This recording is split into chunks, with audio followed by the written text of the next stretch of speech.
Loneliness can shorten a person's life by 15 years. Why in such a connected world are we lonelier now than ever? In an age where we have the ability to speak with anyone at any time, anywhere around the world, there's evidence that we are the most isolated and lonely we have ever been as a society. This seems like a contradictory statement, raising the question of how feelings of loneliness can be increasing, even with the considerable means of connection we have access to. In a strange way, we long to have connection with others, but we refuse it at the same time. Many of us glued to technology as a way to separate ourselves from the realities of the world. Although technology plays a large and obvious factor in feeding into our feelings of isolation, other variables influencing how we evolved into living incredibly lonely lives must be taken into consideration as well. Here are 3 reasons why, in such an interconnected world, we are lonelier now than ever. Number 1, we find discomfort with being with ourselves and also discomfort with being with others. In many ways, it feels as though while we are losing the ability to be with others, we are also losing the ability to be with ourselves. Our addiction to technology and its immediate fix has provided a safety blanket from shielding us away from any form of uncomfortable interactions with others, as well as with our own thoughts. How often do you notice yourself pulling out your phone, almost as a reflex, in between leaving school or your work office, and waiting for the elevator, displaying obvious signs of warning to anyone around you not to engage in conversation? Being present in those few moments of waiting for the elevator, the bus ride home, or simply walking down the street no longer seems like an option to many of us who reveal our phones in a matter of seconds, whenever there is a slight moment of downtime between any sort of task.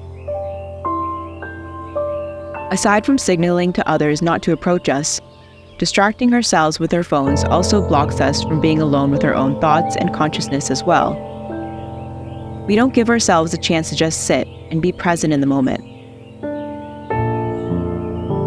We're in a state of perpetual distraction from ourselves and others.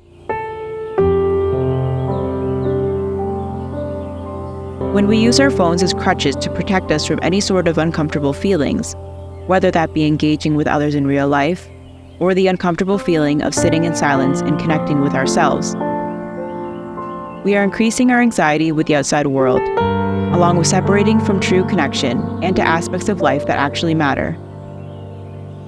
This lack of connection massively contributes to our feelings of loneliness. Number 2, everyone is moving at the speed of quick fixes. As a collective society, we have a sense of constant urgency to obtain what we desire and to resolve our own issues immediately, without considering patience. Patience requires endurance and effort. We don't give ourselves this. We want the quick fix, immediate results, causing us to never really get the chance to dive deeper into meaningful tasks, connections with others or the world. Learn a new language in a week. Write a resume in 10 minutes. Get in shape in 3 days. Talk to someone for 2 weeks and basically come to the conclusion you know everything about this person. Our constant desire for fast, shallow connections that produce immediate results often leave us feeling unsatisfied, unfulfilled, and wanting more. This cycle creates a shallow understanding of ourselves and of our interactions with the world.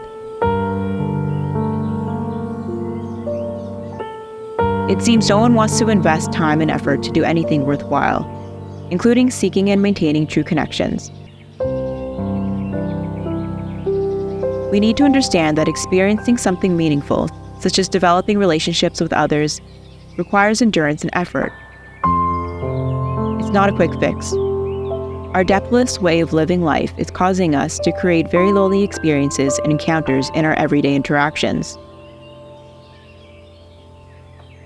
Number 3, we have created a lack of meaningful relationships.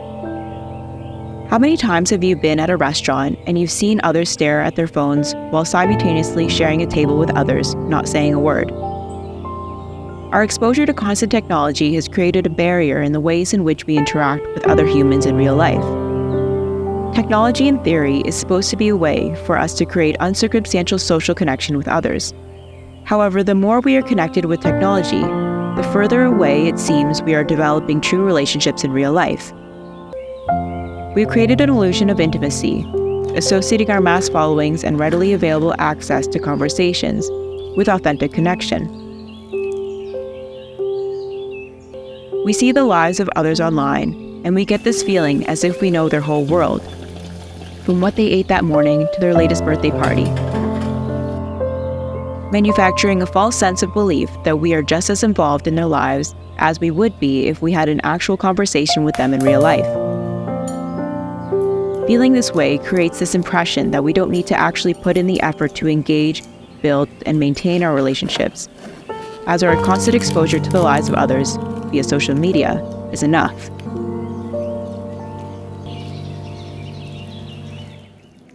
So we ask ourselves this: how can we stop being such a lonely society?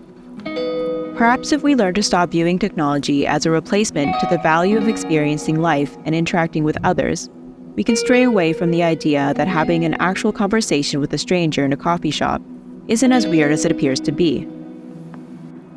If we invest time and energy into creating conversations that have a sense of depth, meaning, and purpose, we can actually get to know someone on a deeper and more authentic level. And if we break the habit of feeling like there are more urgent matters on our phones, we can begin to notice what is right in front of us instead. Loneliness is a self-fulfilling prophecy. Our brains are continually stuck in our own imaginations, pulling our thoughts into overdrive and causing us to be less present in real-life social situations. Feelings of being alone in a crowded room is a warning sign that we are lacking stronger and deeper connections, oftentimes both with ourselves and others. Perhaps the one thing that does connect us all is the fact that most of us actually do feel quite lonely. And in a way, it seems comforting to know that at least we can all find a connection in that truth.